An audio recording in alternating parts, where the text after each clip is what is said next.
Je suis avec Jason Bartlett, une tête de liste parmi les drivers de Yonkers, qui revient d'une courte suspension de 3 jours. Il est en pleine forme donc pour ce dimanche. Jason, you have a horse in every trotting race on the Sunday.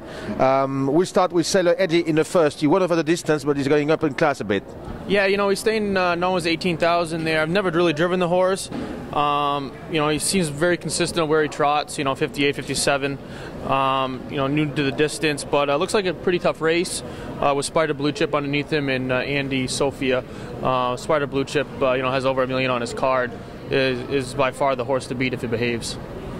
And then we move on with in the second race, Hélène. Hélène, you know her well. She's been able to do well going close to the pace, but it seems that she's able sometimes to come from behind, even on long distance. Yeah, she's just a really nice mare. She's very handy, gets around the track really well. So, you know, she's the type of horse that you can kind of make up your mind as the race develops, you know, behind the gate, see who's on, see who's not going. So she's a very nice horse. And, you know, it's kind of disappointing last week that she didn't win because she was so good the week before. But, you know, she's in a spot where she can do some good, and she really doesn't need the race to go to her, you know, at her advantage. Number 8 is always a concern, though, isn't it? Yeah, the 8 horse, you know, 8 post here is obviously the concern, but we know with the added distance, she's a good horse too, so, you know, I'm not really worried about that. Then we move on to the third race. You got Star Photo. It sounds like René Allard, his trainer, was telling me it's a bit tough for him, but are you more confident? Yeah, you know, that's a very tough race. You know, he qualified really good here 3 weeks ago, 55 and change. He did that really easy. You know, raced well, you know, even last start against the same horses, but tough race. Going to need a little bit of racing luck in this race, obviously. In the fourth race, you have You Rock My World. It seems to jump up in class. Is that a concern for you? No, you know, 2 starts ago he won a real big heat, 56 and change, did that pretty easy. And then last week, you know, had a horse sitting right on my back the whole time. He just out-sprinted me. I think that was more my fault than the horse's fault.